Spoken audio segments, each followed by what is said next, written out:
Allah Taala özü menен болгон мамилелерди кечирет. Намазды окубай койгон болсок, анча-мынча сөгүнүп койсок, орозо тутпай койгон болсок, буларды кечирет. Анткени бул Кудайдын астындагы карзыбыз. Бирок пенденин пендеге болгон акысын Аллах Таала кечирбейт. Аллах Таала кечиримдүү, ошол эле учурда адилеттүү дагы. Мунун акысын мындан алып берет. Ошондуктан аяр мамиле жасалы. Бүгүнкүдөй моундай болгон заманда пайгамбар саллаллаху алейхи вассалам ислам тарыхында канчалаган жихад согуштар болгон болсо, пайгамбар бир да мусулман менен согушкан эмес. Бардыгында капырлар менен согушкан. Бирок ошол капырлар менен согушканда дагы пайгамбардын айткан осуяты дарактарына тийбегиле дейт. Короо жайларына тийбегиле, мал жандыктарын өлтүрбөгүлө, аксакалдарына тийбегиле, коргоосуз аялдарына тийбегиле, жаш балдарына тийбегиле дейт.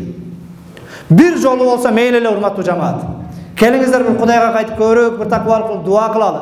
Кайра жаш наристелердин өлгөнү. Мына кече мурда күнгү тополоңдо да 11 жашар бала больницада жатат экен.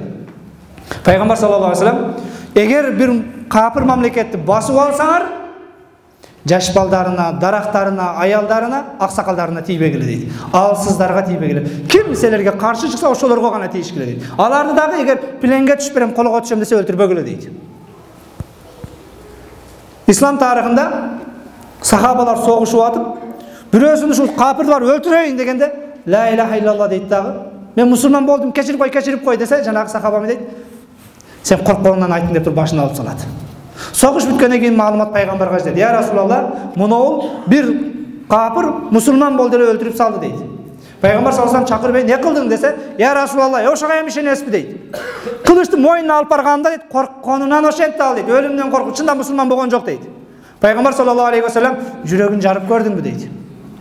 Ya Resulallah, barına belgili o. Kıyamatta la ilahe illallah'ın kantesin deydi. Kaygırıp, bir kança günden gün dünyeden ötөт. Men toora emес иш кылыпмын деп күнөөсүн мойнуна алып. Өлгөндөн кийин сахабалар айтат, менин тууганым болот дейт, бир сахаба алып барып көмдүк дейт. Көмүп салсак, эртеси күнү өлүгү жердин бетине чыгып калыптыр дейт. Анан муну душмандар чыгарып салды деп, кайрадан барып дагы көмдүк дагы дейт. Жаш балдар дейт, карап тургулачы мынаны, душмандар чыгарып салып дедик дейт. Жаш балдар карап ойноп турат дейт, кайрадан дагы чыгып калыптыр дейт. Кайра көмдүк дагы дейт, бул балдар балалык кылып алаксып калганда келип капыр душмандар чыгарып кетти. Өзүбүз эле каратып, өзүбүз часовой дежур болуп турсак дагы жанагы өлүгү жер бетине чыгып калды дейт. Пайгамбар саллаллаху алейхи вассалам ушул сөзү кулагыбызга жаңырып турду дейт. Кыяматта ла ilahe illallah'ın кантесин деп дейт. Бүгүн тилекке каршы өзүнүн улутун бийик көрсөткүсү келгендер, мамлекетин бийик көрсөткүсү келгендер эң улуу немат, ислам нематын унутуп коюп, негизги мусулманчылыгыбызды унутуп коюп, бүгүн Facebook'tan башкадан бири-бирибизге сөгүш айтып атканыбыз, башка кылып атканыбыз, аларга каршы ок атыш керек башка деп аткандар, ыйманда проблема бар. Караш керек. Согуш жакшы эмес, урматтуу жамаат. Ошол эле учурда динибиз унчукпай олтура бер деп дагы буйрук бербейт.